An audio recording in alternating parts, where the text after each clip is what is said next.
Some people spend their whole lives running from the past, only to realize too late that it was chasing them for a reason.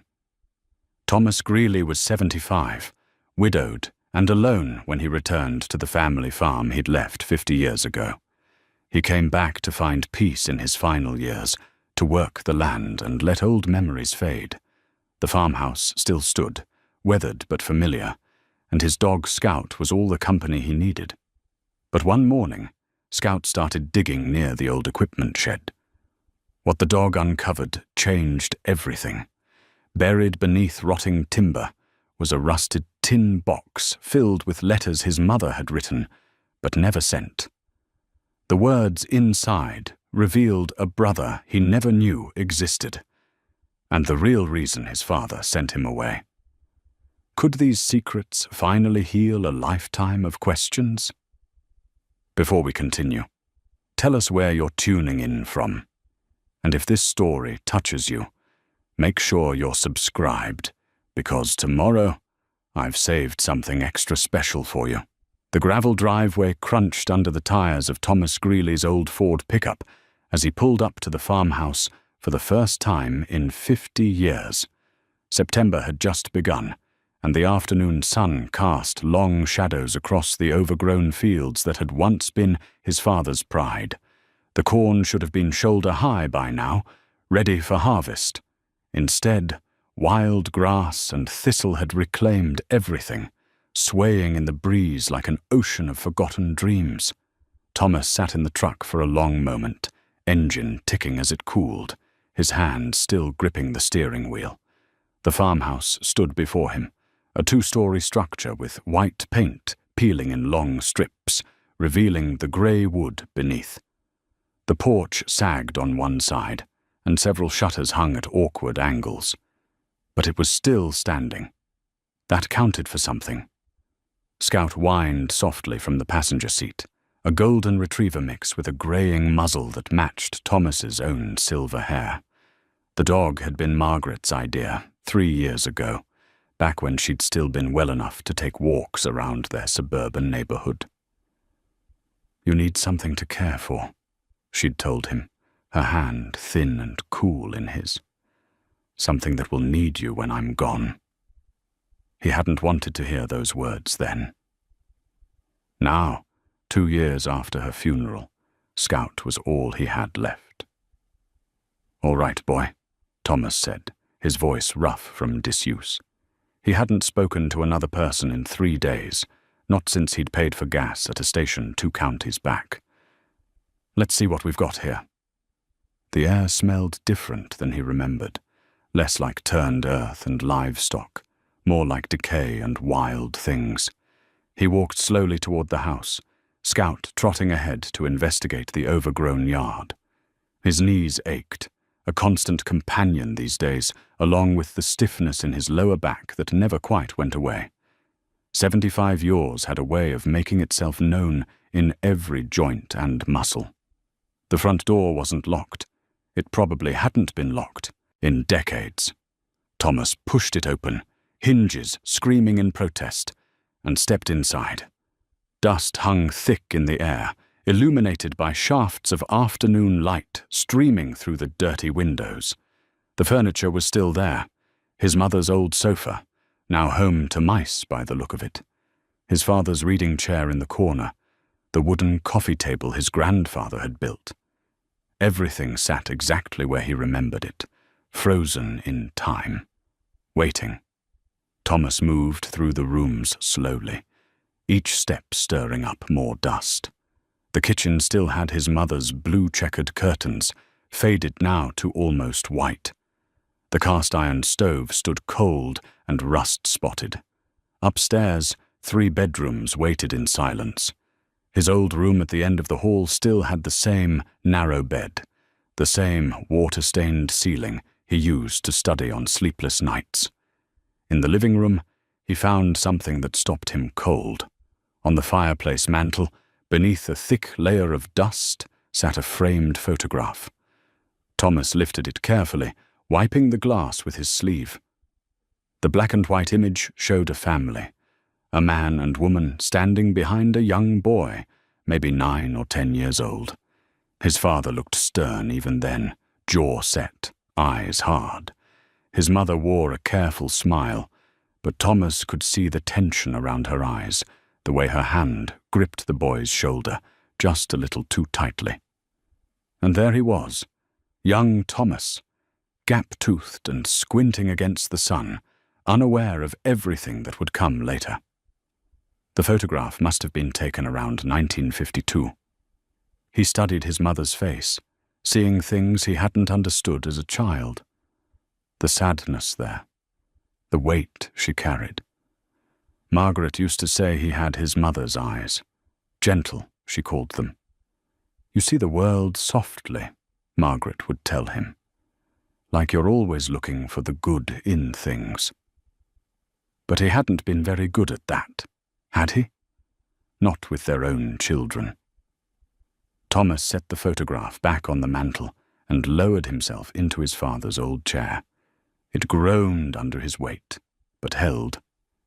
Scout padded over and rested his head on Thomas's knee. He thought about Peter and Grace, his son and daughter, both in their 40s now, both living their own lives in cities far away. They'd come to Margaret's funeral, of course, stood beside him at the grave, spoken the appropriate words. But there had been a distance there, a formality that cut deeper than the grief. When had that happened? When had his own children become strangers? He knew the answer, even if he didn't like it. It had been gradual, a slow pulling away that started when they were teenagers, and he was too busy working, too focused on providing. Then they'd gone to college, built their own lives, and he'd let them go without much of a fight. Margaret had maintained the connections, phone calls, visits, grandchildren's birthdays. She'd been the bridge. Without her, the bridge had collapsed. Peter had called once after the funeral, a brief conversation about selling the house, about whether Thomas had thought about next steps. Grace had sent a card on his birthday with a generic message and no return address. That was the sum of their relationship now. Thomas had tried to reach out a few times in those first months after Margaret died. He'd call and leave messages that went unreturned or catch them at bad times when they were busy, distracted. Eventually, he stopped trying. What was the point? They had their lives. He was just a reminder of obligations, of duty, of a past they'd moved beyond. So he'd decided to come here, to the farm, to the one place that still carried his name, even if it carried nothing else. His father had left the property to him when he died, back in 1973. Thomas had been 23, newly married, working construction in the city. He'd sold off the equipment and livestock through an estate agent, kept the land and buildings out of some vague sense of duty, and never looked back. For 50 years he'd paid the property taxes and ignored everything else. Let it fall apart. Let it disappear. Now, at 75, it was the only place he could think to go. The plan, such as it was simple. He'd fix what could be fixed, tend the land in some small way, live out whatever time remained in the place where he'd begun. Maybe find some measure of peace before the end. He wasn't sick, not exactly. Just old, just tired. Just done with the world that had moved on without him. As evening fell, Thomas unloaded his truck, 3 boxes of clothes and personal items, some tools, bags of dog food, and groceries. Not much to show for 75 years of living. He made a bed upstairs in his old room using sheets he'd brought from home. The mattress was shot, but he'd brought a sleeping pad that would have to do until he could get something better. Scout explored the house thoroughly, sniffing every corner, occasionally looking back at Thomas as if to ask, "Are we really staying here?" "We really are," Thomas told him. That first night he sat on the front porch with a can of soup heated on a camping stove, watching the sun sink below the tree line. The sky turned amber, then deep purple, then black. Stars emerged, more than he'd seen in decades. The city had its lights, its noise, its constant motion.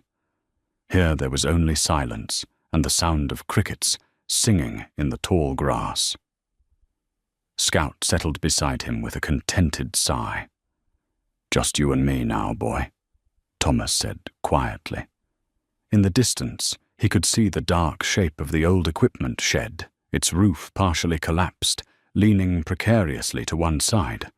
Tomorrow he'd start looking at what needed immediate attention. The porch, definitely. Maybe some of the fence posts, small projects, manageable tasks to fill the days. He had no idea that in less than a week, Scout would lead him to that shed. No idea that beneath its rotting timbers lay a box of letters that would unravel everything he thought he knew about his family, about his past, about the very foundations of who he was. For now, he simply sat in the darkness, an old man returned home, seeking nothing more than a quiet place to fade away. The farmhouse settled around him, with creaks and groans, and somewhere in the night, an owl called out, a question that had no answer.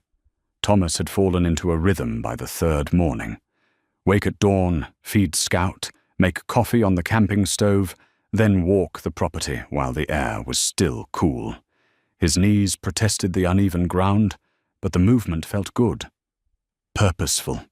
He'd spent too many months sitting in Margaret's empty house, staring at walls, waiting for nothing. The farm was smaller than he remembered. Funny how childhood could expand a place in memory, make 20 acres feel like a kingdom. He'd walked the fence line yesterday, noting where posts had rotted through and wire sagged into the weeds.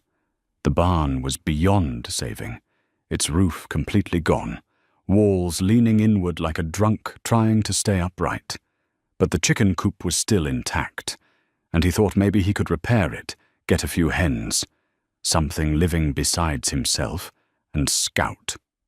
This morning, Scout had different ideas about their walk. The dog kept pulling toward the collapsed equipment shed at the far edge of the yard, a structure Thomas had been avoiding. It had partially caved in years ago, probably decades, and looked ready to finish the job at any moment. Rusted farm implements poked through the wreckage like bones through torn skin, an old plough, parts of a hay baler, lengths of chain. "Not that way," Thomas told Scout, tugging the leash toward the garden plot his mother had once maintained. Scout pulled harder, whining. "What's got into you?" The dog looked back at him with urgent brown eyes, then resumed pulling toward the shed. Thomas sighed and followed. Scout was usually calm, obedient. If something had caught his attention, might as well check it out. Probably a raccoon den or rabbit burrow. As they approached the shed, Scout's excitement intensified. He barked once, sharp and insistent, then began digging at the base of the collapsed wall where timber met earth. Dirt flew between his legs, scattering across Thomas's boots. "Hey, easy now," Thomas said, but Scout ignored him, digging with focused determination. Thomas knelt down, joints popping, and peered at where Scout was excavating. At first he saw only dirt and rotted wood. Then something else caught the morning light. Metal, rusted orange-brown, but definitely metal. "What have you found?" He pulled Scout back gently and began clearing debris with his hands. Old boards came away easily, soft with decay. The metal object was buried about 2 feet down, revealed gradually as Thomas scooped away soil. It was rectangular, a box of some kind. His heart beat faster, though he couldn't say why. Probably just old tools, farm equipment. Nothing important. But something about the way it was buried, deliberately, carefully, made him wonder. It took 20 minutes to excavate it fully. A tin box, roughly the size of a large shoebox, sealed with a rusted clasp. The metal was corroded, pitted with age, but intact, heavy, something substantial inside. Thomas carried it back to the house, Scout trotting beside him with obvious satisfaction, as if he'd completed some important mission. In the kitchen, Thomas set the box on the table and stared at it. His hands trembled slightly. Just old age, he told himself. Low blood sugar. He should eat something. But he didn't move to make breakfast. He stood there, studying the box, feeling an inexplicable dread building in his chest. Finally, he worked the clasp open. It resisted, rust flaking away, then gave with a metallic snap. Inside, wrapped in oilcloth that had mostly disintegrated, were letters. Dozens of them. Maybe 100. Stacked carefully, organized by date from what he could see. The envelopes were yellowed, some water-stained, but preserved well enough by the sealed tin. Thomas lifted the first one with shaking hands. The handwriting on the envelope was his mother's. He'd know it anywhere. Careful, elegant script she'd learned in finishing school before the Depression had ended such luxuries. The letter was addressed to someone named Joseph Greeley, Pinewood State Hospital. Thomas stared at the name. Joseph Greeley. He didn't know anyone named Joseph Greeley. The envelope had never been mailed. No postage, no postmark. Just the address written in his mother's hand, the letter sealed inside. With careful fingers, Thomas opened it. The paper inside was thin, delicate. Dated April 1960. My dearest Joseph, it began. Thomas read slowly, his mind struggling to process the words. The letter spoke of missing someone, of hoping they were well cared for, of regret and love and unbearable sorrow. His mother wrote about the weather, about the farm, about small daily things. Then, near the end, your brother Thomas asked about you again yesterday. I told him you were away, staying with relatives. He doesn't understand why you can't come home. I wish I could explain it to him, but he's too young to understand. I wish I understood it myself. Thomas read the final line 3 times. Your brother Thomas. The letter slipped from his fingers and drifted to the table. Brother. He had a brother. Someone named Joseph. That was impossible. He was an only child, had always been an only child. His parents had only ever had him. There had never been anyone else. He picked up another envelope. Same handwriting, different date. May 1960. Then another. June, July. He opened them randomly, hands moving faster now, desperate to understand. Each letter was addressed to Joseph, each one written by his mother but never sent. They spoke of hospital visits, of doctors' reports, of medications and treatments. They mentioned Thomas by name. Thomas is doing well in school. Thomas caught his first fish yesterday. Thomas misses you, even though he doesn't remember why. Thomas felt the room tilting. He gripped the edge of the table. Doesn't remember why. He forced himself to breathe slowly. Think. Remember. But there was nothing. No memory of a brother. No memory of anyone named Joseph. His childhood in this house had been solitary. Just him, his parents, and the endless work of the farm. He'd played alone, eaten meals at a table set for 3, slept in a room by himself. Hadn't he? Thomas closed his eyes, reaching back into memory. Age 8, 9, 10. What did he remember? His father's silence, his mother's sadness. Long afternoons when he'd been sent to stay with neighbors for no clear reason. Closed doors and hushed conversations. The feeling always that something was wrong in the house. Something unspoken that pressed down on everything like humid air before a storm. But no brother. No Joseph. He opened his eyes and looked at the pile of letters. Evidence. Undeniable. His mother had written these. She'd written about a son named Joseph, about Thomas's brother, about hospital visits and a child who couldn't come home. Thomas picked up another letter, this one from 1961. His mother's handwriting was less steady, the words more desperate. She wrote about Joseph having seizures, about him not recognizing her during the last visit, about the doctors saying there was nothing more they could do. At the bottom of the box, beneath all the letters, Thomas found something wrapped in a piece of soft cloth. He unfolded it carefully. A wooden toy horse, hand-carved, simple but beautifully made. On its base, someone had carved initials. J.G., Joseph Greeley. Thomas held the toy in his palm. It was small, made for a child's hand, worn smooth in places where it had been held, played with, loved. He had a brother. Somehow, impossibly, he'd had a brother, and that brother had been taken away, institutionalized, written to but never visited by Thomas himself, and Thomas had no memory of it. No memory of him. The morning sun streamed through the kitchen window, dust motes dancing in the light. Scout lay at his feet, head on his paws, watching Thomas with concerned eyes. "I had a brother," Thomas whispered to the empty room. The words felt foreign on his tongue, true and impossible at the same time. He looked at the letters scattered across the table, at the toy horse in his hand, at the evidence of a life he'd somehow forgotten. What else didn't he remember? What else had been hidden from him, or erased, or buried like this box beneath the rotting shed?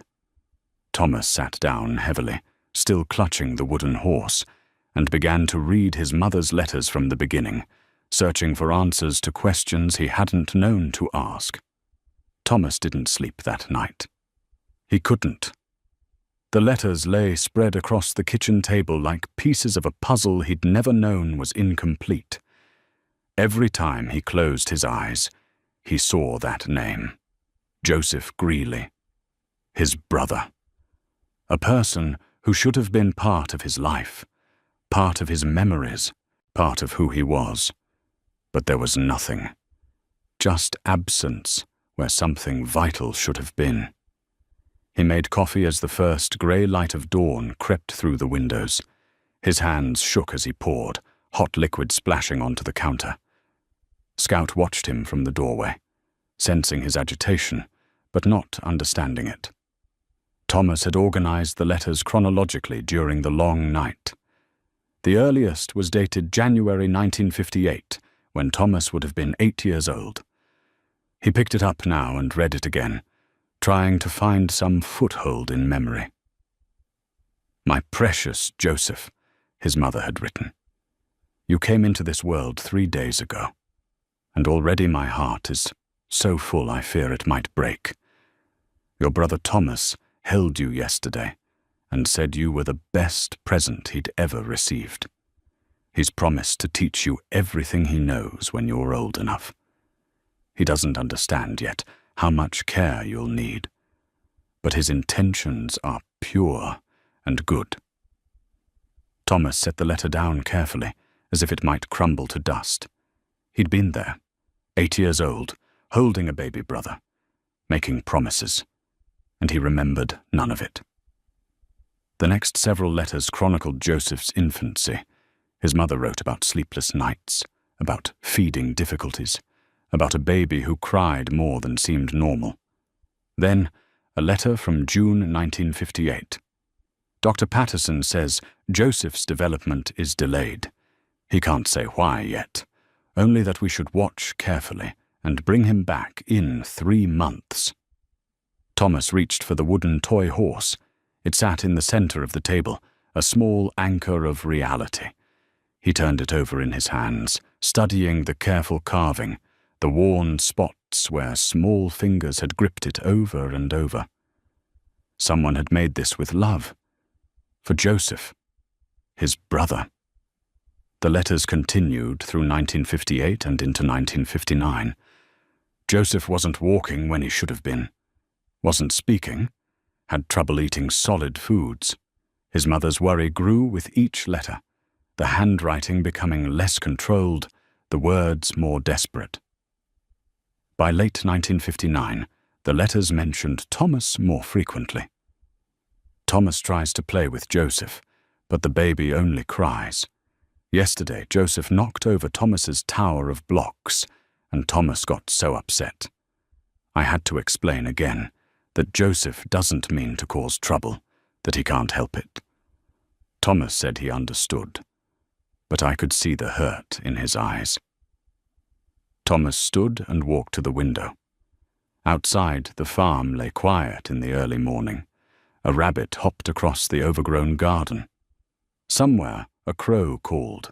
He tried to remember being 9 years old, tried to picture another child in the house, a baby who cried, who needed constant attention, who disrupted his games. There was something, a fragment, a feeling more than a memory, of being told to be quiet, of tiptoeing past a closed door, of his mother's face lined with exhaustion, her finger to her lips. "Shh, Thomas, your brother is finally sleeping."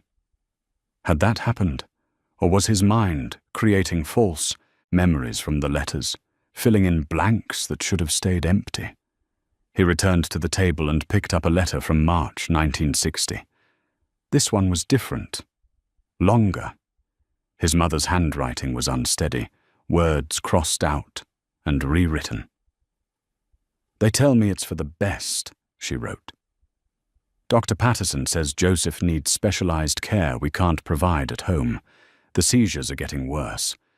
Last week he had one that lasted nearly 10 minutes, and I was sure, that I was going to lose him right there in his crib. Thomas saw it happen. He was so frightened. He won't go near Joseph's room anymore." Thomas's throat tightened. He forced himself to keep reading. "Your father says we have no choice.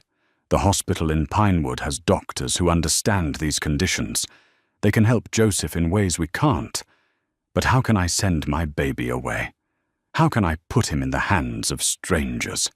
Thomas keeps asking when Joseph is coming home, and I don't know how to tell him that he's not, that he might never come home." The letter was stained, the ink smudged in places. Tears, Thomas realized. His mother had cried while writing this. He found a water-stained envelope near the bottom of one stack. Inside was a hospital document, folded small. Thomas opened it carefully. It was an invoice from Pinewood State Hospital, dated April 1960, for patient admission and initial evaluation. The patient's name, Joseph Andrew Greeley. Age 2 years. Clipped to it was another document, a receipt for payment in full. His father had paid, had sent the boy away, had made the decision that would fracture their family in ways Thomas was only beginning to understand. He thought about his father, that stern man who'd worked the farm from dawn to dusk, who'd rarely smiled, who'd seemed to carry the weight of the world on his shoulders. Thomas had never understood the source of that heaviness, had assumed it was just the hardship of farm life, the endless struggle to make a living from stubborn soil. Now he wondered if his father had been carrying something else entirely, the weight of a choice, the burden of a son sent away. Thomas picked up the next letter, dated May 1960. His mother described her first visit to Pinewood. The long drive, the institutional smell of the place. Joseph in a room with 3 other children, none of them speaking, one of them rocking constantly in the corner. "He didn't know me," she wrote. "I held him and he screamed. The nurse said it would take time, that children adjust. But how can a baby adjust to losing his mother? How can I adjust to this?" The letters from the following months were shorter. His mother visited monthly, sometimes twice a month. She wrote about Joseph's condition stabilizing, about medications that helped with the seizures, about small moments of what might have been recognition or might have been wishful thinking. And gradually, Thomas disappeared from the letters. No more mentions of your brother Thomas. It was as if his mother had decided to separate her two sons completely, one in the hospital, one at home, and never the two together in her mind or on the page. Thomas found the cloth wrapping that had protected the toy horse. It was soft, worn thin in places. He spread it out on the table. Embroidered in one corner, faded but still visible, were the initials J.A.G., Joseph Andrew Greeley. His brother had a middle name, a full name, a whole identity that Thomas had never known about. Scout whined softly and pressed against Thomas's leg. The dog knew something was wrong, could sense the grief emanating from his owner like heat from a stove. "I had a brother," Thomas said aloud, testing the words again. "His name was Joseph Andrew Greeley. He was my brother, and I forgot him." But had he forgotten? Or had he been made to forget? The letters suggested he'd known, at least for the first 2 years of Joseph's life. He'd held him, played with him, been frightened by his seizures. Then what? What had happened to erase all of that from his memory? Thomas looked at the remaining stacks of letters. There were still so many to read.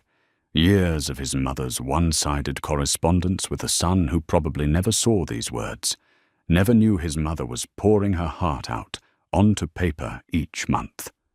The sun was fully up now, streaming through the kitchen window, making the dust motes dance.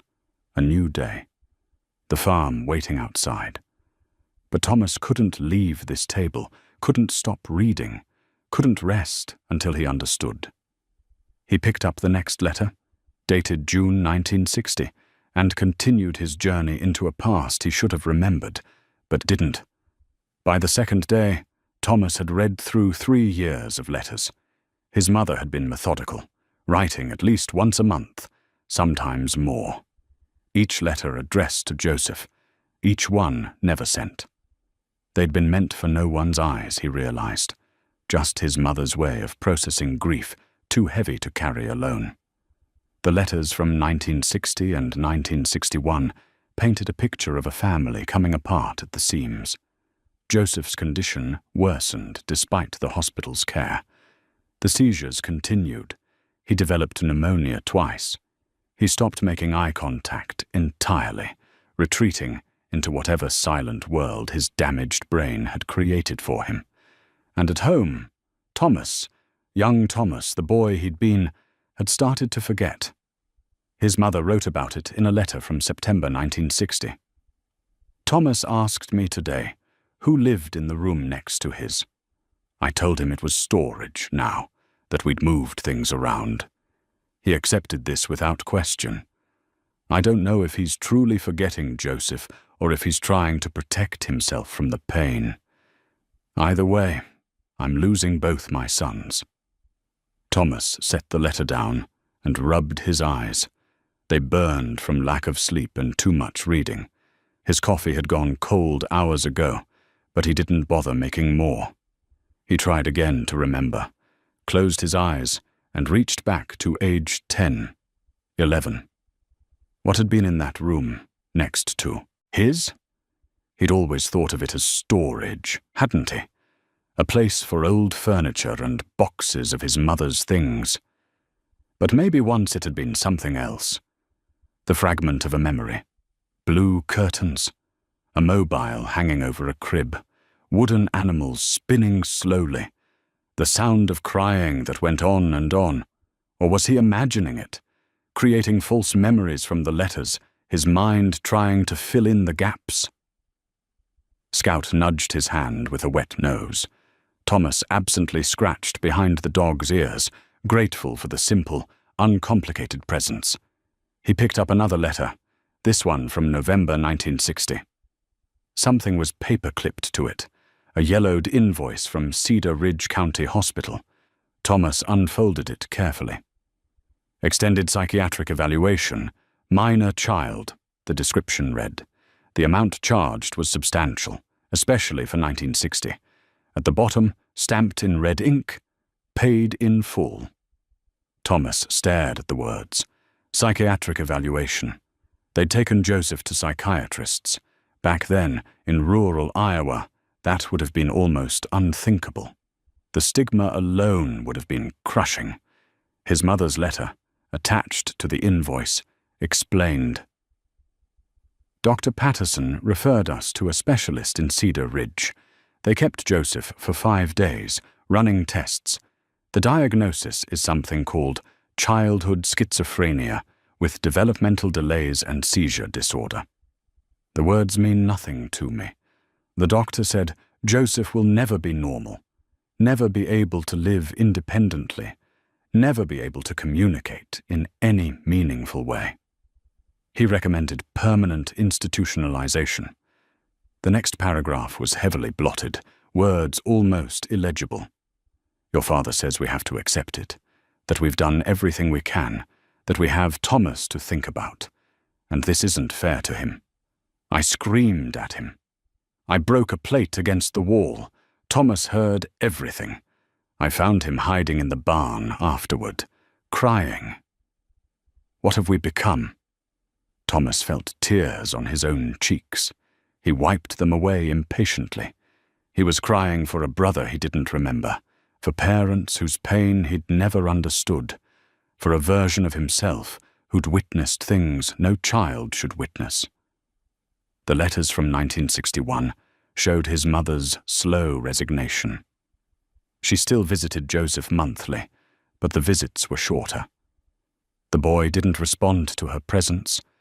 Sometimes he seemed agitated by it, crying until she left. The nurses say he's better when I'm not there, she wrote in March 1961. That my visits disturb his routine. They suggest I come less frequently. But if I stop visiting, who will he have? Who will remember that he was loved once, that he was wanted? Thomas found another letter from that same month, this one darker in tone. Thomas got hurt today. He fell from the hayloft, or that's what he says, but I found bruises on his arms that don't match a fall. When I pressed him, he finally admitted that some boys from school cornered him, asked about Joseph. Someone had heard about the institutionalization. Small towns talk. They called Joseph a retard, called our family crazy. Thomas fought them and lost. Thomas touched his left shoulder unconsciously. He had a scar there, a thin white line he'd always told people came from a farming accident.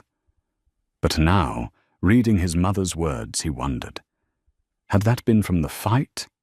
Had he carried evidence of his brother's existence on his skin all these years without knowing it?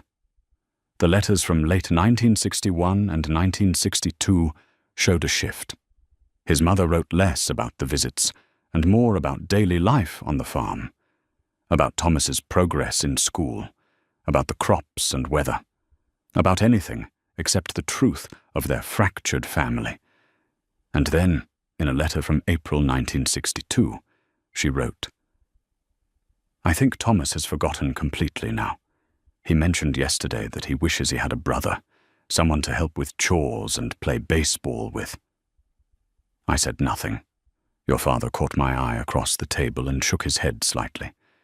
We've agreed, without words, to let Thomas have this ignorance. It seems kinder than the truth. Kinder. They'd thought forgetting was kinder. Thomas stood and paced the kitchen, his body stiff from sitting too long. The morning had turned to afternoon without him noticing. Scout's water bowl was empty. He filled it, then stood at the sink, staring out at the overgrown farm. How many times had his mother stood in this exact spot, looking out this same window, carrying secrets that were eating her alive? How many dinners had she prepared at this stove, setting 3 plates instead of 4, pretending everything was normal? He returned to the table and picked up the toy horse again. Someone had made this for Joseph. His father, probably. Thomas remembered his father working in the workshop on winter evenings, carving things from scrap wood. He'd made Thomas toys, too, A truck, a train, a set of blocks. Had his father made this horse during those same evenings? Had young Thomas watched him carve it, not knowing it was for a brother who was slowly disappearing from his life and memory? The next stack of letters covered 1963 through 1969. They were thinner, shorter. His mother's monthly reports on Joseph's condition, which remained unchanged. She described him growing physically. By 1965, he was 7 years old and the size of a 5-year-old. He never spoke, never made eye contact, spent his days in repetitive motions, rocking or flapping his hands. And at home, Thomas, teenage Thomas now, was thriving. His mother wrote about his good grades, his friends, his plans to attend college. She wrote about his normalcy with something that felt like relief and guilt in equal measure. Thomas is becoming a man, she wrote in 1968, when Thomas was 18. He's been accepted to the university in Des Moines. He'll study engineering. I'm so proud of him and so heartbroken, because he's leaving, and he's taking with him the last piece of normalcy in this house. When he's gone, it will just be us and the empty room and the secret we keep. Your father says I should stop visiting you, that it's been 8 years and you don't know me anyway. But I can't. Even if you don't remember, I do. I'm still your mother. That doesn't change just because you can't recognize me. Thomas sat back down heavily. His mother had carried this burden alone for years. His father had been there physically, but emotionally he'd checked out, had made the practical choice to move on. But his mother never did. She kept writing letters to a son who couldn't read them, kept visiting a boy who didn't know her face, kept loving someone who'd been lost to her years before. The sun was setting outside. Thomas had been reading for nearly 2 full days with only brief breaks for sleep. His eyes ached, his back hurt, but he couldn't stop, because somewhere in these remaining letters was the end of Joseph's story, and he needed to know how it ended, this tale of a brother he should have remembered, but didn't. Thomas slept fitfully that night, dreams filled with fragments that might have been memories, or might have been his mind's attempt to create what the letters described. A child crying, blue curtains, his mother's face, younger, streaked with tears, a wooden mobile spinning above a crib. He woke before dawn, disoriented, Scout pressed against his side on the narrow bed. For a moment he couldn't remember where he was. Then it came back, the farmhouse, the letters, Joseph, his brother. The words still felt strange, foreign, like a language he'd once spoken but forgotten. He made coffee and returned to the kitchen table where the letters waited. The stacks from the 1960s were neatly organized now, read and processed. What remained were letters from the 1970s, fewer of them, the envelopes yellowed and brittle with age. Thomas picked up the first letter from 1970. His mother's handwriting had changed, grown shakier, less controlled. She would have been in her late 50s then, aged beyond her years by grief and secrets. "Dearest Joseph," she wrote, "I visited you yesterday. You're 12 now, though you don't look it. Still small for your age, still silent. I sat with you for an hour in the day room. You rocked back and forth the entire time, staring at the wall. A nurse told me you'd do that for hours each day. I wanted to hold you, to tell you I'm sorry, but I know it would only upset you. So I just sat nearby and talked about nothing. The weather, the farm, your father's health, which isn't good, though he won't admit it." Thomas stopped reading. His father's health. He'd died in 1973, but Thomas hadn't known he'd been sick before that. The death had seemed sudden, a heart attack while working in the field. Thomas had come home for the funeral, spent 3 days helping his mother with arrangements, then returned to his life in the city. He'd been 23, newly married to Margaret, working his first real job. Too young, he'd thought then, to lose his father. Now, reading his mother's words, he realized how little he'd actually known about the man. The next letter, from May 1970, mentioned his father more explicitly. "Your father had another episode last night. Chest pains. He refuses to see a doctor. Says we can't afford it with the hospital bills for you. I told him we'd find a way, but he just shook his head and went to bed. Sometimes I think he wants to die. That he's tired of carrying this weight. I can't blame him. Hospital bills for Joseph." Thomas had never considered the financial burden. Pinewood State Hospital wasn't free. Someone had been paying for Joseph's care all those years, keeping him in that place while the farm struggled. His father had died in debt. Thomas knew that much. After the funeral, his mother had told him the farm was mortgaged to the limit. Thomas had helped pay it off over the next few years, sending money monthly while his mother lived alone in the farmhouse. He'd thought it was just farm expenses, the cost of maintaining the land. Now he understood. The debt had been Joseph. Thomas continued reading. Letters from 1971 and 1972 were sparse, just a few per year. His mother wrote about Joseph's health remaining stable, about her visits becoming less frequent because the drive was difficult and expensive. Then, a letter from January 1973, 2 months before his father's death. "I haven't visited you in 4 months, my darling boy. I'm ashamed to admit it. The truth is I can't bear it anymore. You're 14 years old and you don't know me. You never will. The doctors say your condition is permanent, that there's no treatment, no hope of improvement. They say you're comfortable, that you don't suffer. But how can they know? You can't tell them. You can't tell anyone." The letter continued. "Your father collapsed in the barn yesterday. I found him 20 minutes later. He was conscious, but his lips were blue. I called for the ambulance, but by the time they arrived, he was insisting he was fine, just tired. He made me promise not to tell Thomas. The boy has his own life now, he said. No need to burden him with an old man's problems. As if you weren't already a burden we'd chosen not to share." Thomas set the letter down, his hands shaking. His father had been dying, had known he was dying, and had kept it from Thomas, just as he'd kept Joseph's existence secret. The pattern was clear now. His father's way of protecting was through silence, through hiding difficult truths, through letting people live in ignorance rather than pain. Had it been protection, or had it been cowardice? Thomas didn't know, wasn't sure he could judge. He thought about his own children, Peter and Grace, and the walls he'd built around his emotions after Margaret died.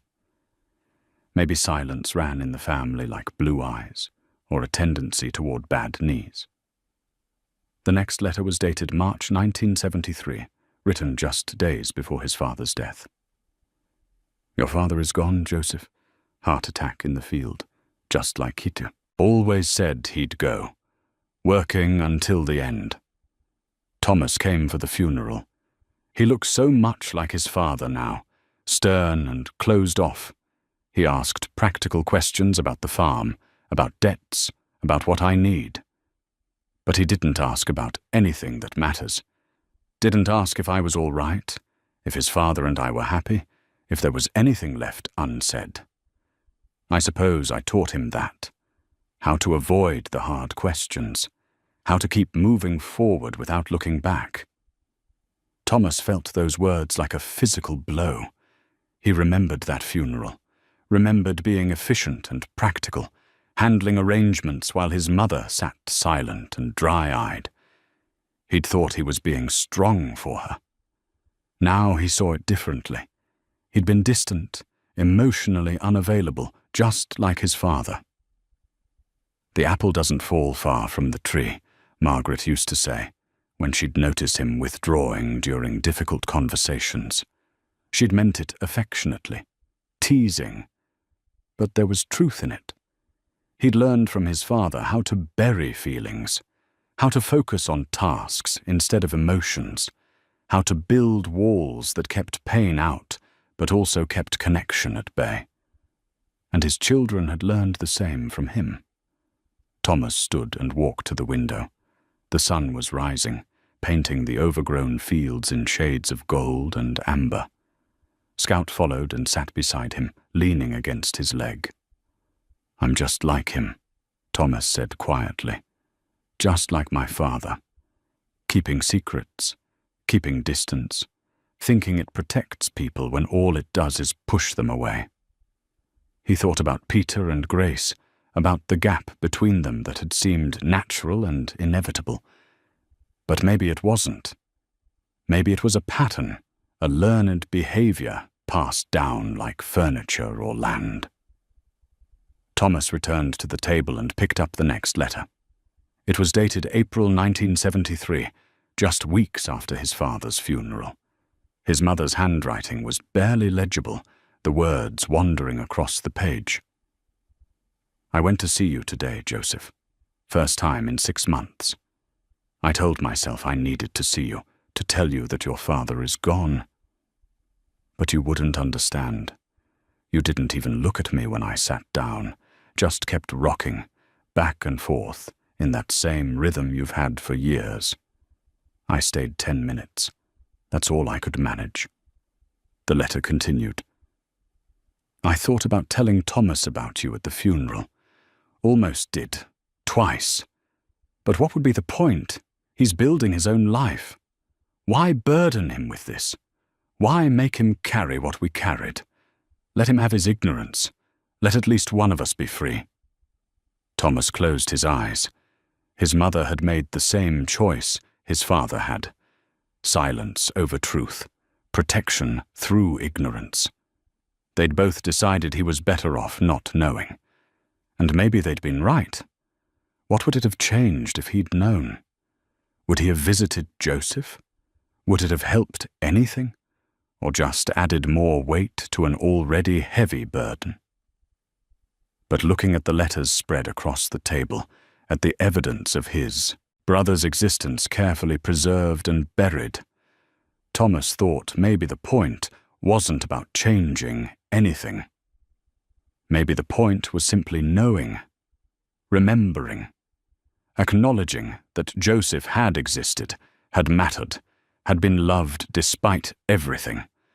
The remaining letters in the pile looked thinner, fewer. Thomas picked up the next one, dated 1974, and continued reading. The letters from 1974 were brief, clinical. His mother's monthly reports on Joseph's condition read like medical charts rather than letters from a mother to her son. Temperature normal. Eating adequately. No significant changes. The warmth that had characterized her earlier letters was gone, replaced by a weary factualness that made Thomas's chest ache. In October 1974, she wrote, "You turned 16 today, Joseph. The nurses say you weigh 92 pounds, that you're healthy despite everything. They say you could live for decades like this, rocking, staring, silent. Decades. The word makes me want to scream.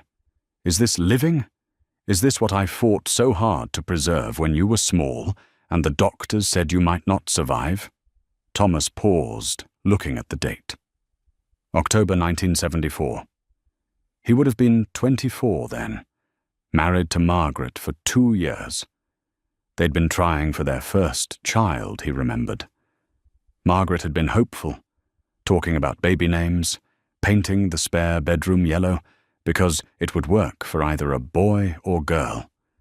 Peter was born the following spring, 1975.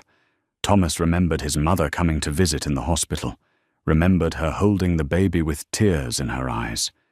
He'd thought it was just grandmother sentiment, joy at her first grandchild. Now he wondered if she'd been thinking of Joseph, of another baby boy she'd held, one who'd never grown into the person he might have been. The next letter answered that question.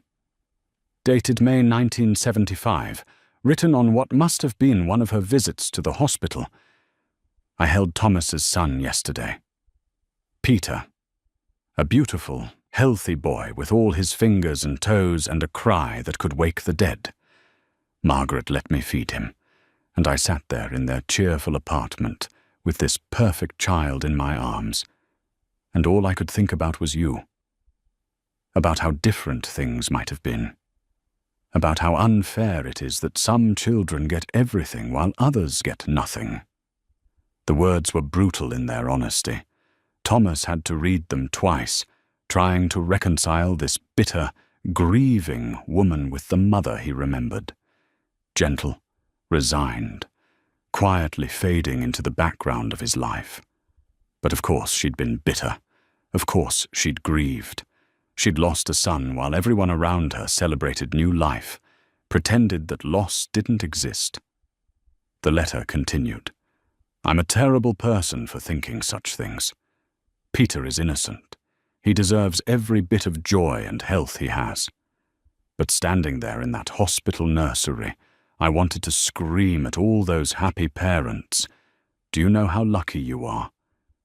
Do you know how easily this could be taken from you? How fragile normal really is? Thomas set the letter down and pressed his palms against his eyes.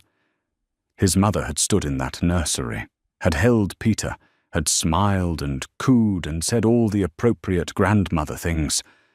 And inside, she'd been breaking. Had his father known? Had they talked about it, shared the grief, or had they each carried it alone?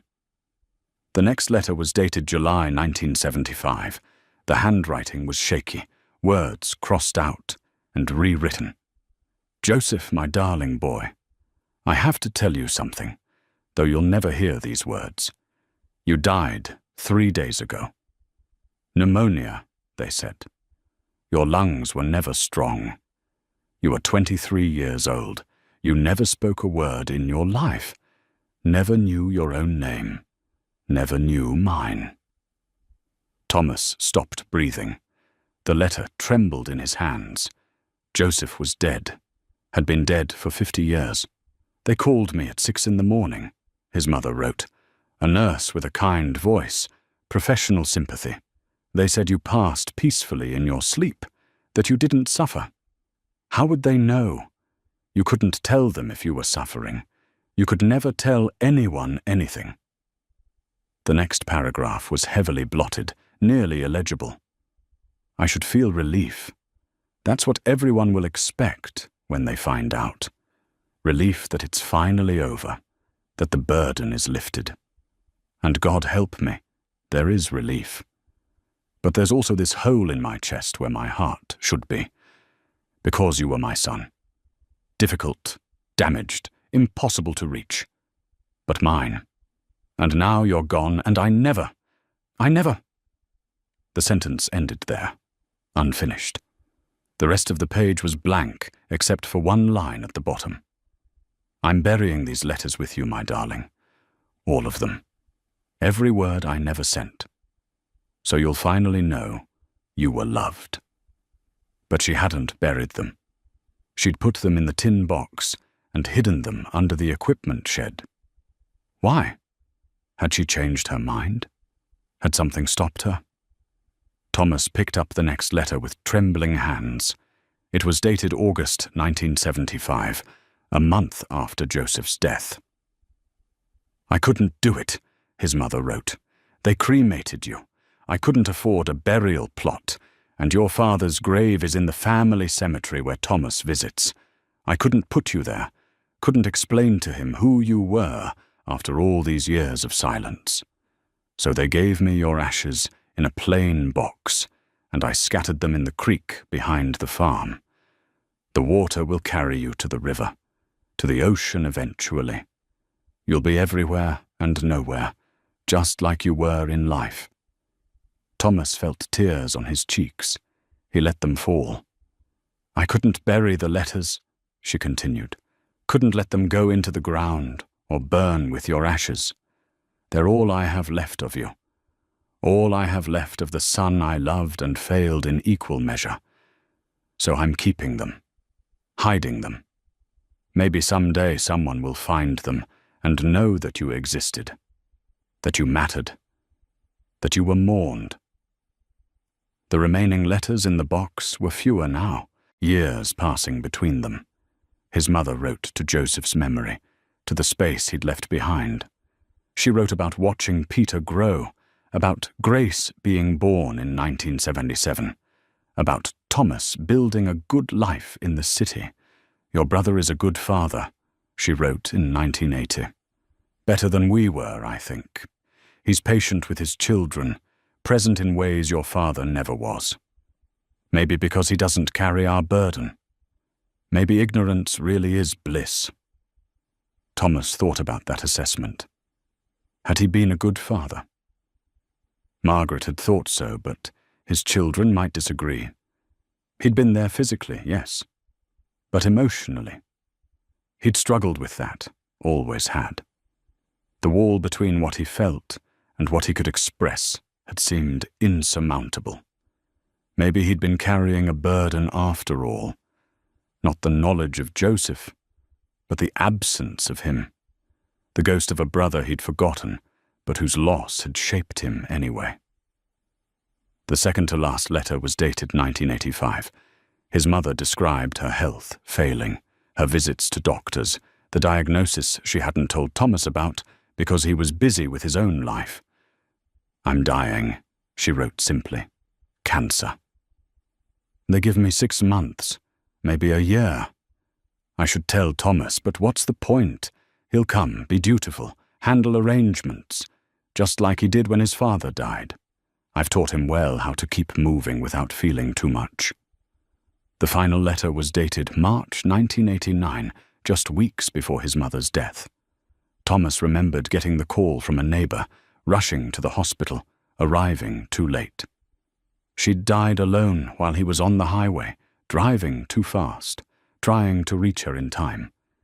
He picked up the last letter now with shaking hands. "My dearest Thomas," it began. Not Joseph. Thomas. This letter was for him, had always been meant for him. His mother had known, somehow, that he would find it eventually, that Scout would dig in the right place, that the box would be unearthed, that the truth would finally come out. Thomas began to read, his mother's final words to him, reaching across 35 years of silence. Thomas's hands shook as he held his mother's final letter. The handwriting was weak, wandering across the page, written by someone whose strength was nearly spent. He could picture her at this very table, pen gripping, trembling fingers, composing words she'd never say aloud. "My dearest Thomas," she'd written, "if you're reading this, then you've found what I buried. Part of me hoped you would. Part of me prayed you never would.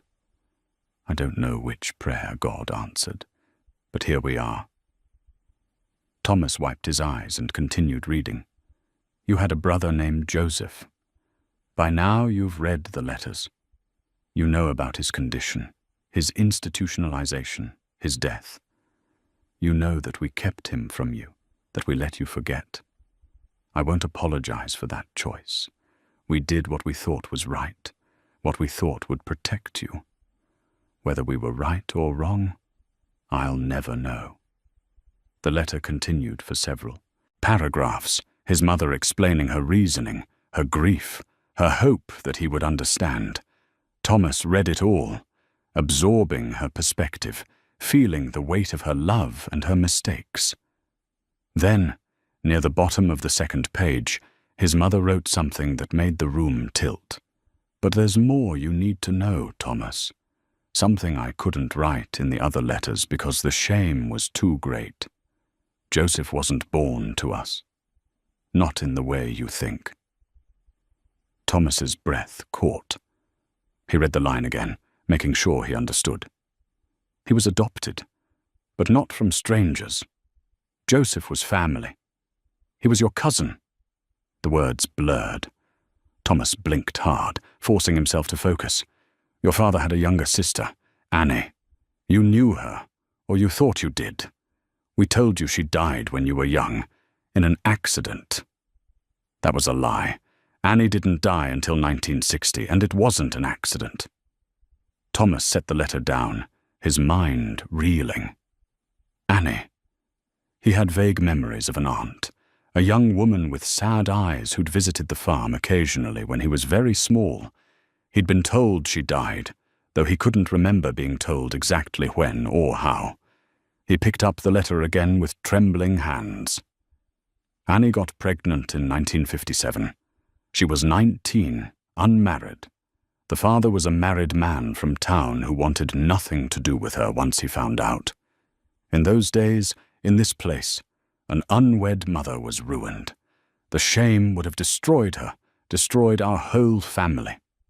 Thomas thought about 1957, about small-town Iowa, about the rigid morality that could crush a young woman for a single mistake. Your father and I made her a proposal. She would stay at the farm during her pregnancy, out of sight. When the baby came, we would adopt him legally and raise him as our own. The town would think I'd had another child.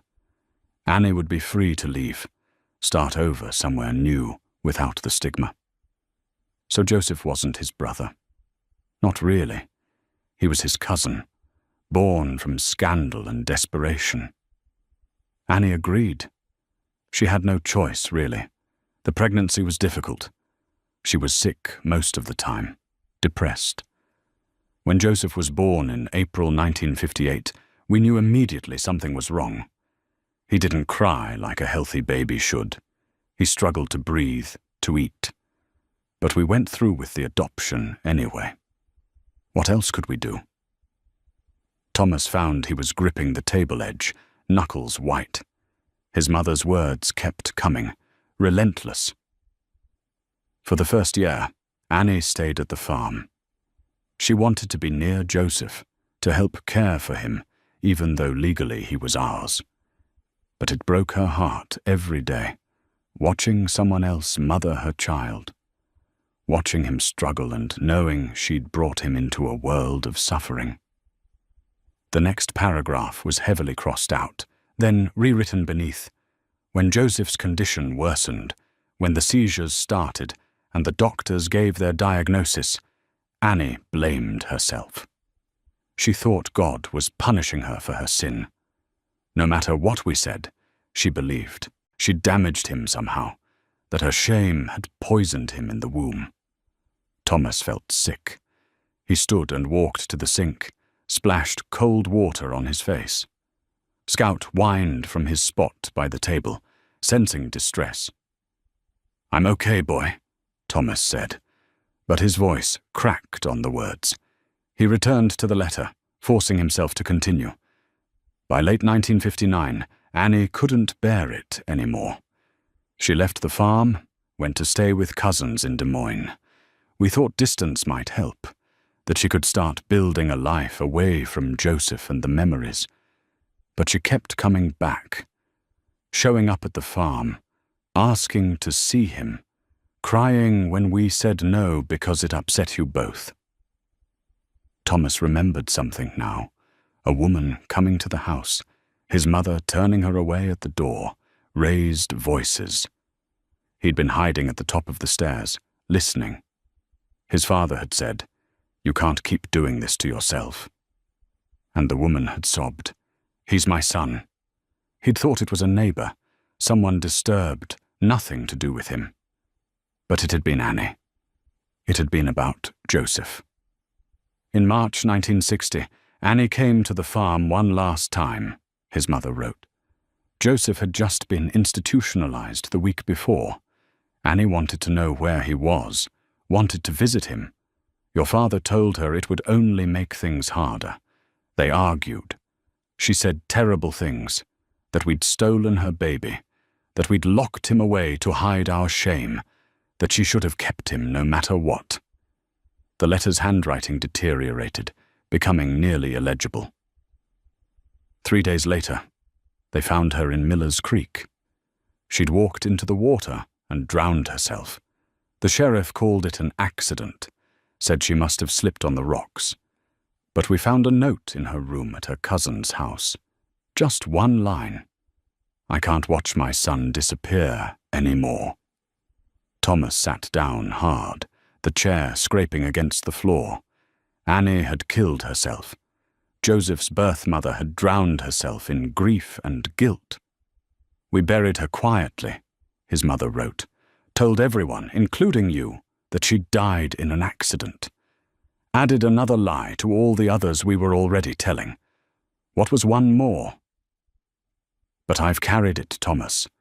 For 30 years, I've carried the knowledge that we broke that girl, that our solution, our attempt to save everyone's reputation, destroyed her instead."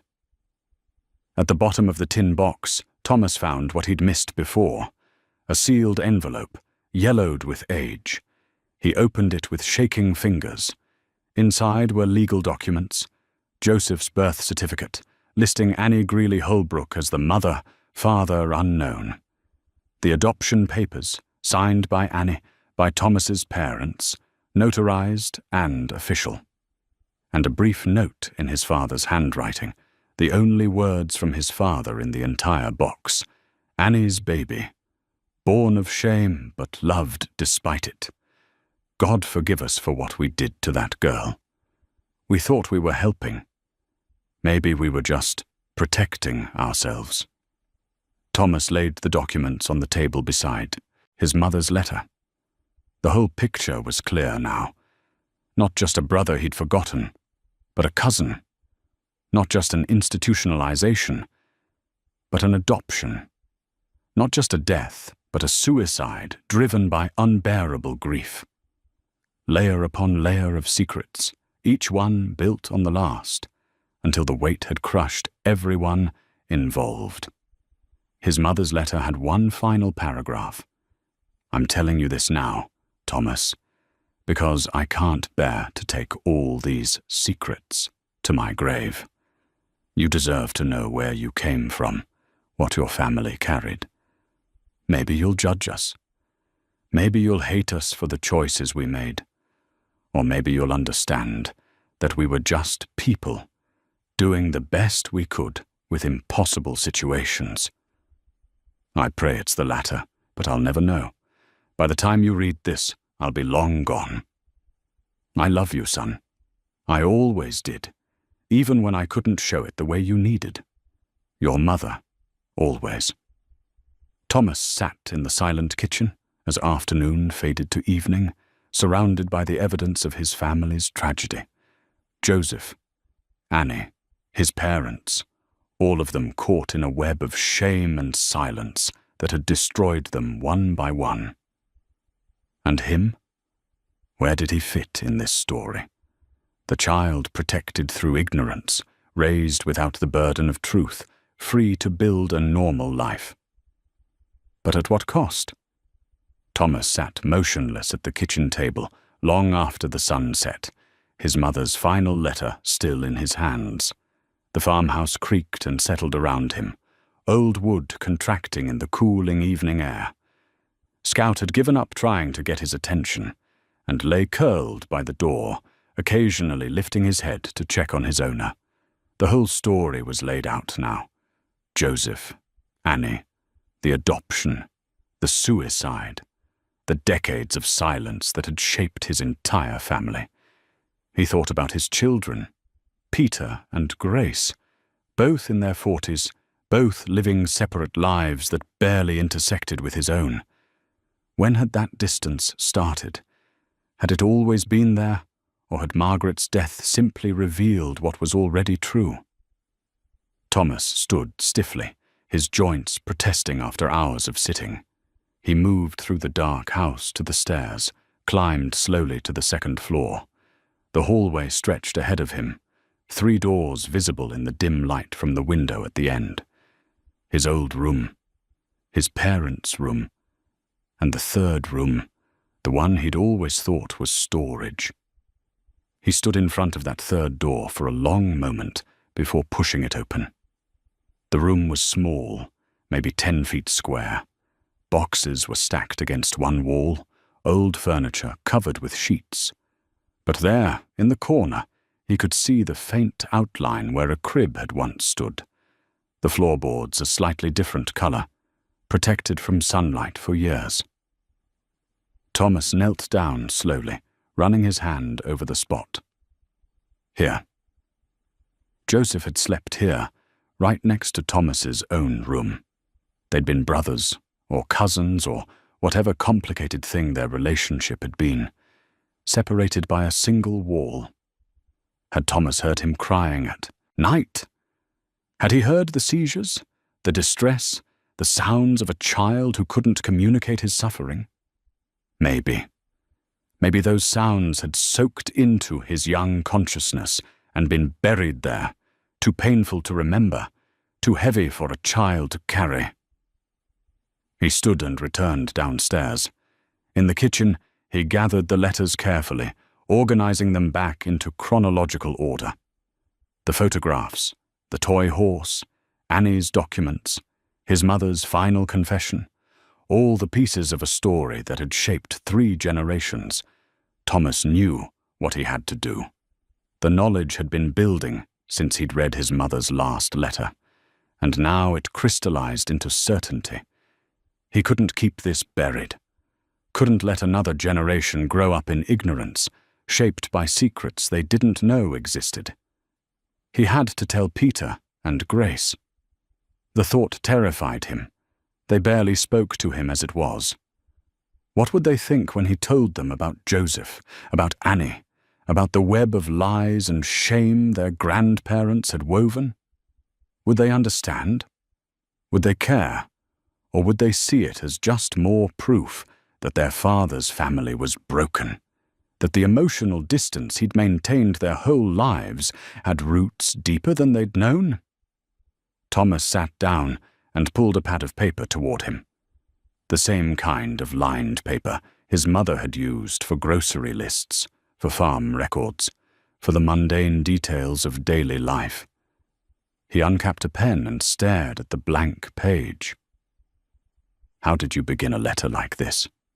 How did you explain something you'd only just learned yourself? He started writing. Dear Peter and Grace, I'm writing to you from the old family farm, the one I haven't visited in 50 years. I came here to be alone, to spend my final years in peace. What I found instead was the truth about our family, truths that were buried long before you were born. His hand shook slightly as he wrote. He paused, took a breath, continued. I had a brother.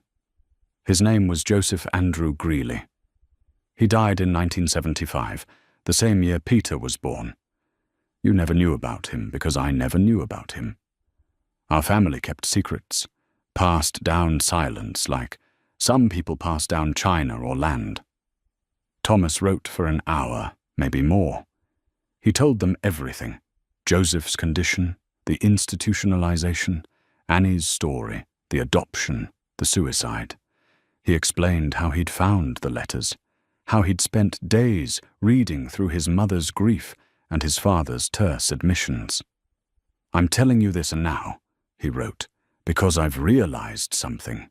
The silence in our family didn't start with me. I learned it from my father, who learned it from his own pain and shame. We thought we were protecting each other by not talking about difficult things, by keeping our grief private, by moving forward without looking back. But all we did was pass the pain down, generation to generation, until none of us knew how to connect anymore. He paused, thinking about Margaret. She'd tried to bridge that gap, had worked to maintain connections between him and the children. Without her, the fragile threads had snapped. When your mother died, I didn't know how to reach out to you, he continued. Didn't know how to share my grief or ask about yours. I thought being strong meant being silent. I was wrong. I see that now. Thomas looked up from the letter, his vision blurring with tears. Scout had moved closer, head resting on Thomas's foot. "I don't expect you to forgive me for the distance between us," he wrote. "I don't expect you to understand all of this immediately. But I need you to know the truth. I need you to know that our family struggles with connection, with openness, with love. They didn't start with me being a bad father. They started with impossible choices and unbearable grief that no one knew how to process." He wrote about finding the farm, about the quiet he'd sought and the chaos he'd found instead. He wrote about sitting at the kitchen table where his mother had written letters to a son who couldn't read them, where his father had eaten silent meals, carrying burdens no one else could see. "I'm 75 years old," Thomas wrote. "I don't know how much time I have left. But whatever time it is, I want to spend it differently. I want to be honest with you. I want you to know me, really know me. And I want to know you, not as the children I raised, but as the people you've become." He paused, pen hovering over the paper. This next part was the hardest. "I know I hurt you both by withdrawing after your mother died. I know I wasn't the father you needed, even when she was alive. I was there, but not really present. Not emotionally available the way she was. I'm sorry for that. I can't change the past, but I can try to do better with whatever future we have." Thomas signed the letter, dated it, and read through it one more time. His handwriting was shaky in places, emotion evident in the uneven lines, but the words were honest. More honest than he'd been with his children in years, maybe ever. He folded the letter carefully and placed it in an envelope. Tomorrow he'd drive to town and mail it. Then he'd wait and see if they responded, if they cared, if the truth could build a bridge where silence had created only chasms. It was late now, past midnight. Scout needed to go out. Thomas stood and walked with the dog into the cool night air. The stars were brilliant overhead, the Milky Way visible in a way it never was in the city. Somewhere out there, in the creek behind the property, were Annie's ashes, scattered by his mother's grieving hands. Somewhere in memory and earth and time were Joseph's 23 years of silent existence. Thomas thought about his mother's words. "Maybe someday someone will find them and know that you existed, that you mattered, that you were mourned." He'd found them. He knew now. And he would make sure Joseph and Annie weren't forgotten, that their stories were told, that the next generation understood where they came from. Standing in the darkness with Scout beside him, Thomas made a promise to the ghosts of his past. He would break the cycle of silence. Whatever it cost him, whatever response he got from Peter and Grace, he would tell the truth. It was time. Thomas drove to town the next morning, the letter to his children on the passenger seat beside him. The small post office sat on Main Street, sandwiched between a hardware store and a diner that had been there since the 1950s. He'd bought stamps from the same building as a boy, mailing letters to his grandmother in Nebraska. The woman behind the counter was young, maybe 30, with kind eyes and a friendly smile. "Just the one?" she asked, weighing the envelope. "Just the one," Thomas confirmed, though it felt like he was mailing so much more than paper and ink. She gave him the total, applied the stamps, and dropped the letter into the bin behind her. Thomas watched it disappear, felt his stomach clench. No taking it back now. The truth was on its way to Peter and Grace, would arrive in their mailboxes in a few days, would change everything or nothing depending on how they chose to respond. He drove back to the farm slowly, the autumn landscape rolling past his window. Corn stubble in harvested fields, trees beginning to turn color at the edges, the world moving through its seasons while he sat suspended between past and future, waiting At home, Scout greeted him at the door with typical enthusiasm. Thomas fed him, made coffee, then stood in the kitchen, looking at the letters still spread across the table. He'd read them all now, absorbed the whole tragic story. But somehow he couldn't bring himself to pack them away. Instead, he found himself climbing the stairs to the attic. He'd been up here once since returning, just a brief look to check for leaks or structural damage. Now he moved more deliberately, searching for something specific. The attic was crammed with decades of accumulated belongings, furniture his parents had replaced but couldn't bring themselves to throw away. Boxes of old clothes, tools that no longer worked, and in the far corner, beneath a tarp, a small trunk. Thomas pulled it into the light. The label on the side read A.H. in faded ink, Annie Holbrook. His hands trembled as he opened it. Inside were the remnants of a young woman's life. Clothes from the late 1950s, a blue dress with white polka dots, a cardigan with pearl buttons, costume jewelry, the kind a teenager might wear, a small collection of books, romance novels and poetry, and at the bottom, a leather-bound diary. Thomas lifted it carefully. The leather was soft, well worn. He opened to the first page. Property of Annie Holbrook, 1957, was written in looping script. He carried the diary downstairs, made fresh coffee, and sat at the table. The morning light streamed through the window, illuminating dust motes in the air. Scout settled at his feet with a sigh. Thomas began to read. The early entries were typical of a young woman. Complaints about her strict parents, excitement about dances in town, descriptions of boys she found handsome.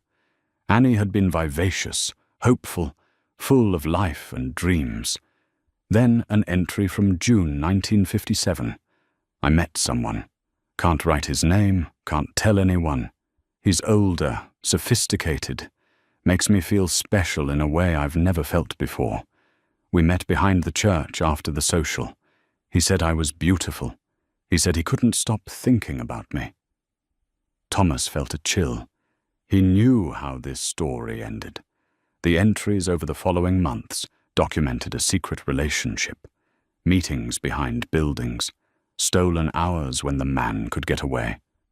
Annie wrote about feeling guilty, but also alive, loved, important. In November 1957, the tone shifted. I'm late, 2 weeks now. I'm terrified. What if I'm pregnant? He'll leave his wife, won't he? He said he loves me. He said he'd do anything for me. December. I told him today. He was angry. Said I was careless, that I should have been more careful. When I mentioned his wife, he laughed. Actually laughed. Said did I really think he'd leave her? That I was just a bit of fun? Nothing serious. I wanted to die right there. Thomas set the diary down, his chest tight. Annie had been 19, naive, taken advantage of by a married man who'd never intended to stand by her. January 1958. I told my brother today. Thought he might kill me. He turned so red, I've never seen him that angry. But then his wife touched his arm and something changed. They talked privately for a long time. When they came back, they had a plan. I'll stay here. They'll adopt the baby. No one will know. I'll be able to start over. Thomas thought about his father's rage, his mother's intervention. They'd been trying to save Annie, trying to save the family from scandal. Had it been kindness or self-preservation? Probably both. The pregnancy entries were filled with misery. Annie was sick, depressed, isolated on the farm away from her friends. She wrote about feeling the baby move and being overwhelmed with love and dread in equal measure. April 1958. He's here, my son. They won't let me hold him much, say it will make it harder, but I snuck into his room last night and just watched him sleep. He's so small, so perfect. How can I give him up? But the next entries revealed Joseph's struggles. The feeding problems, the failure to meet developmental milestones, Annie's growing conviction that something was wrong. September 1958. The doctors say he's delayed. They use words I don't understand. Neurological, developmental disorder. My brother says they're just being cautious, that babies develop at different rates. But I know, mothers know. Something is wrong with my baby, and it's my fault. Thomas read faster now, watching Annie's descent into guilt and despair. She blamed herself for Joseph's condition, convinced her sin had somehow damaged him. No amount of reassurance from doctors changed her mind. By 1959, the entries were dark, filled with self-recrimination. I ruined him. God is punishing me by punishing an innocent child. I deserve whatever happens to me. But he doesn't. He didn't ask to be born, didn't ask for a mother like me. The final entries, from early 1960, were almost illegible, the handwriting deteriorating as Annie's mental state collapsed.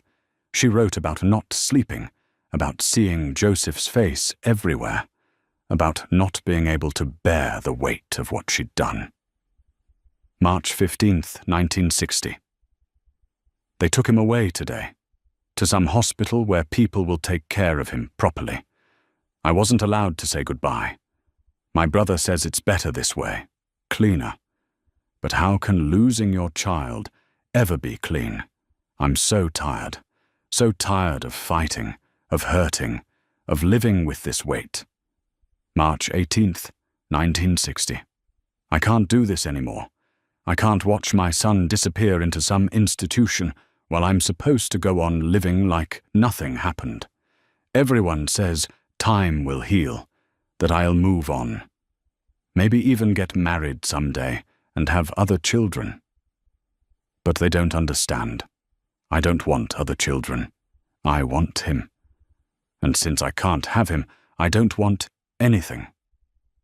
That was the last entry.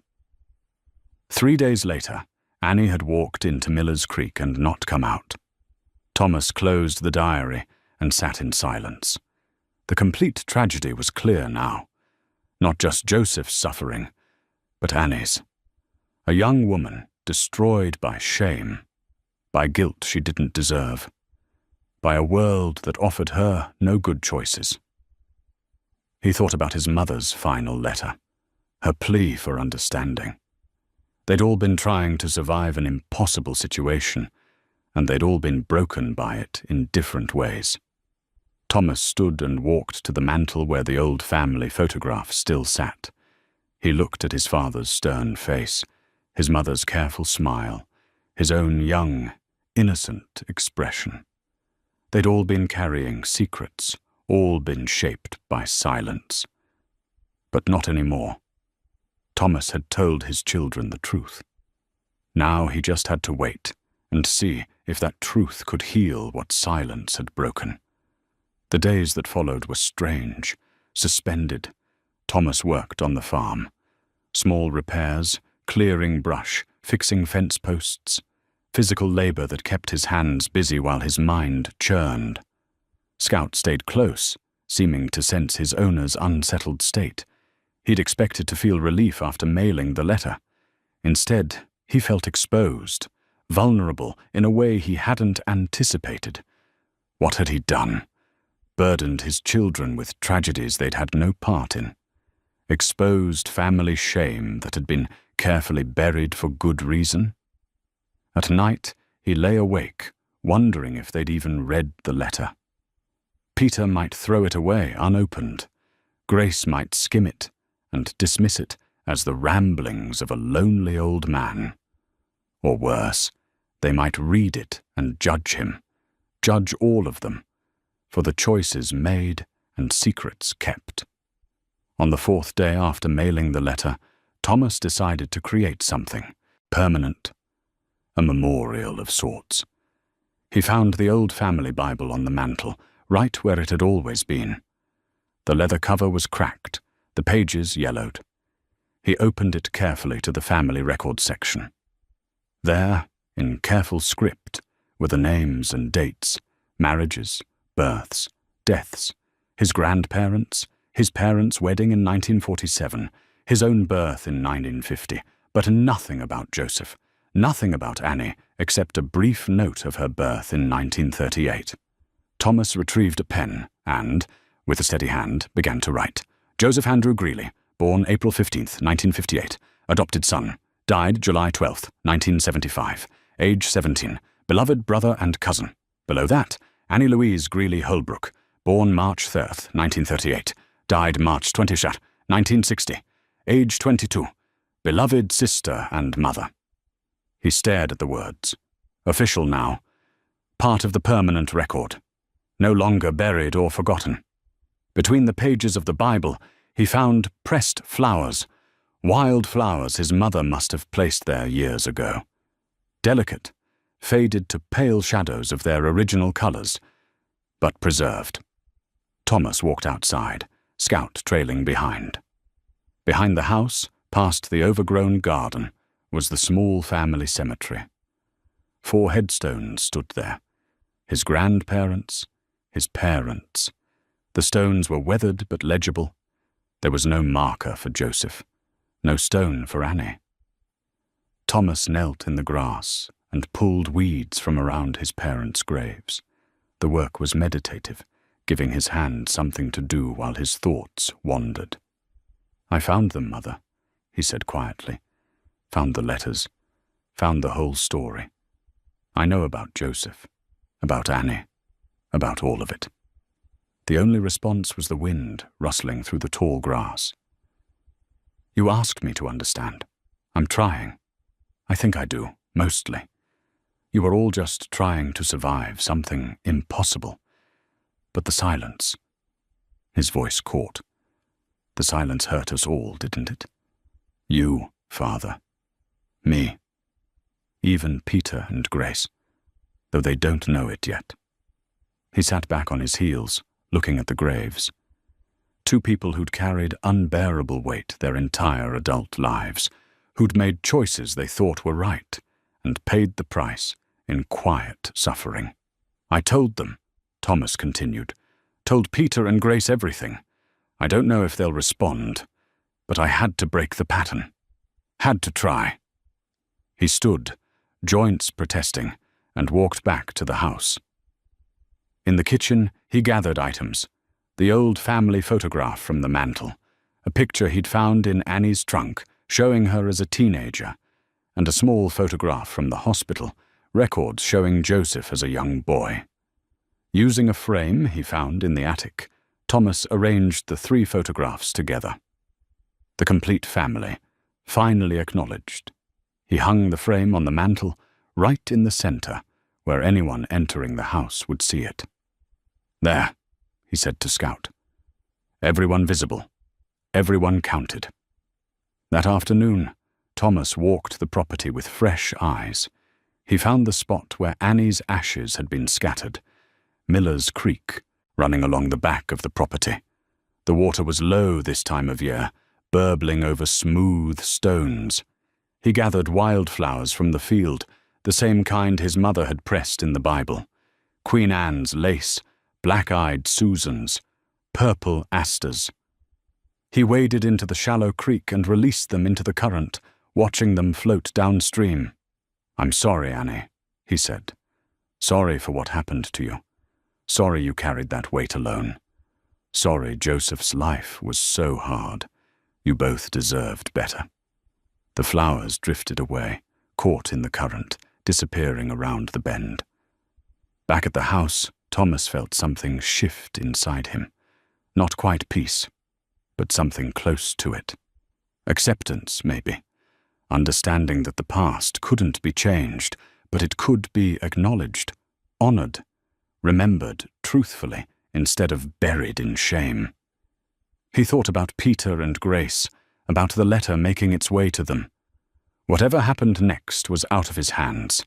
He'd done what he could, told the truth, extended the invitation to connect.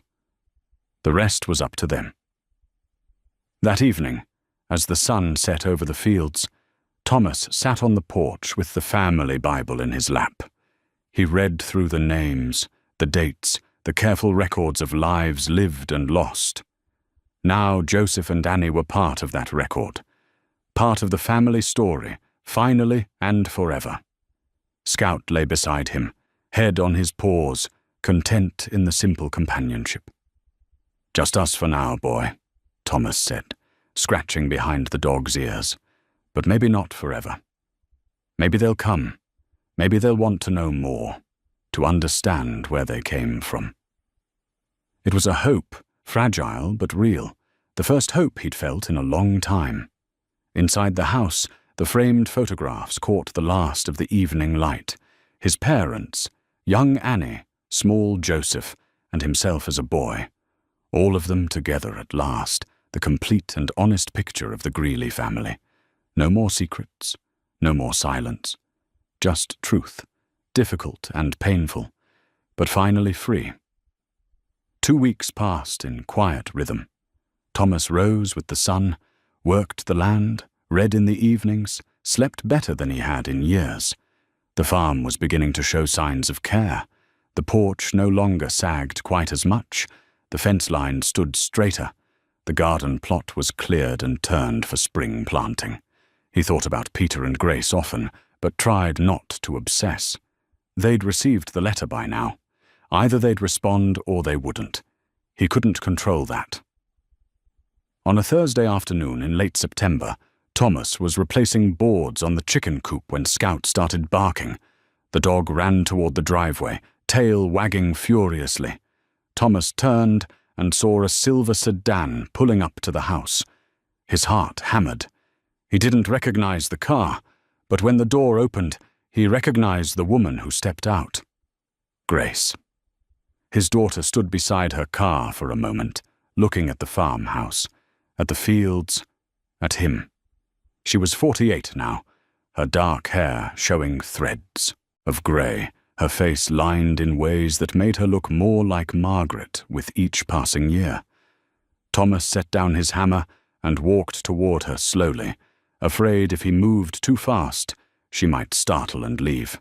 "Hi, Dad," Grace said. Her voice was soft, uncertain. "Grace."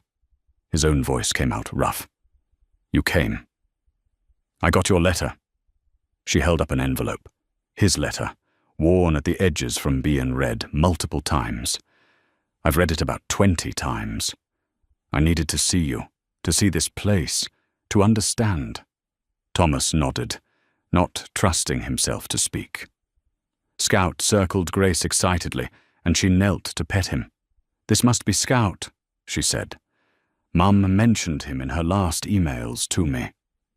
The mention of Margaret hung between them for a moment. "Come inside," Thomas finally said. "I'll make coffee." They sat at the kitchen table, the same table where Thomas had read his mother's letters, where his parents had eaten silent meals, where generations of Greeleys had gathered. The framed photographs were visible on the mantel from where they sat. Grace cradled her coffee cup, studying the room. "It's smaller than I imagined. You never talked about this place." "No," Thomas agreed. "I didn't." "The letter," Grace began, then paused. "I had to read it 3 times before I believed it. You had a brother. Grandma and Grandpa adopted him. He died before I was born." "He died the year Peter was born," Thomas said. "Your grandmother held Peter in the hospital and thought about Joseph. I didn't know then, but I understand now." Grace was quiet for a moment. "Can I see the letters?" Thomas brought out the tin box. Grace went through the contents carefully. The letters, the photographs, Annie's diary, the legal documents. She read several of the letters completely, her eyes filling with tears. "This is heartbreaking," she whispered. "Poor Grandma, poor Annie. And Joseph, he never had a chance, did he?" "No," Thomas said. "He didn't." Grace set down a letter and looked at her father. "You didn't know about any of this?" "Truly?" "I have fragments of memory now, things that might be real or might be my mind trying to fill in gaps. But no, I didn't know. They made sure of that. And you think that's why? Grace paused, choosing words carefully. Why our family has always struggled with closeness, with communication? Thomas met her eyes. I think secrets and silence became our family's way of dealing with pain. My father learned it from his own pain. I learned it from him. And I'm afraid I taught it to you and your brother without meaning to. You did, Grace said, but her voice was gentle, not accusatory. After Mum died, you just shut down. We didn't know how to reach you. I didn't know how to let you in, Thomas admitted. I'd been practicing silence my whole life without knowing why. They sat together in the quiet kitchen, the afternoon sun streaming through the windows. Outside, leaves were beginning to fall from the old oak tree. Peter read the letter, too, Grace said. He called me. We talked for 3 hours, the longest conversation we've had in years. He's not ready to come here yet, but he wants to. Eventually. Hope bloomed in Thomas's chest. And you? Why did you come? Grace smiled, her eyes wet. Because I realized I didn't want to lose you the way Grandma lost Joseph.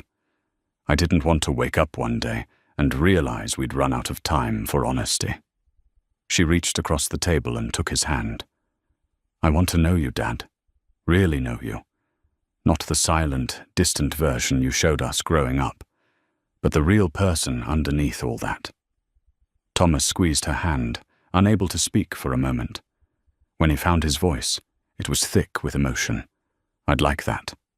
Very much. Tell me about the farm, Grace said. About growing up here. About the good memories, too. Not just the painful ones.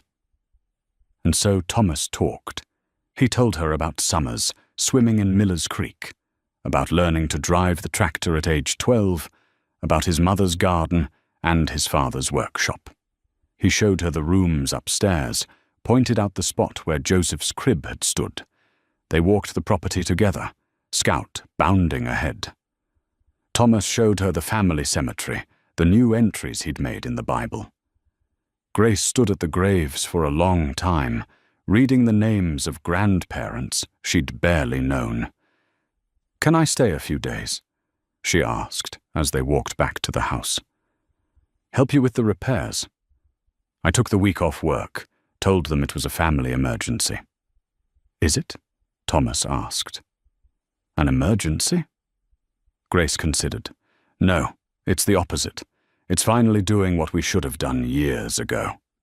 That evening they sat on the porch as the sun set. Grace asked questions about his childhood, about Margaret, about his regrets and hopes. Thomas answered honestly, finding that the more he talked, the easier it became. I'm going to call Peter tonight, Grace said. Tell him about this place, about you. Maybe he'll come for Thanksgiving. I'd like that, Thomas said, quietly. As darkness fell, they went inside. Grace looked at the framed photographs on the mantel, the complete family finally visible. They're part of our story, she said. Joseph and Annie. We should remember them. Yes, Thomas agreed. We should.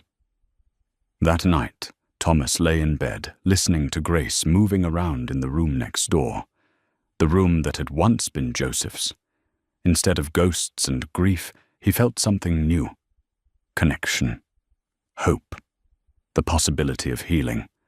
The farm was no longer a place he'd come to die quietly. It had become something else. A place of truth, of remembrance, of new beginnings built on honest foundations. Outside, the stars wheeled overhead in their ancient patterns. Inside, the farmhouse held 3 generations of stories, no longer buried, but finally, truthfully told. Thomas closed his eyes and slept peacefully for the first time in years, knowing that tomorrow his daughter would still be there, and that the silence that had defined his family for so long had finally, mercifully, been broken.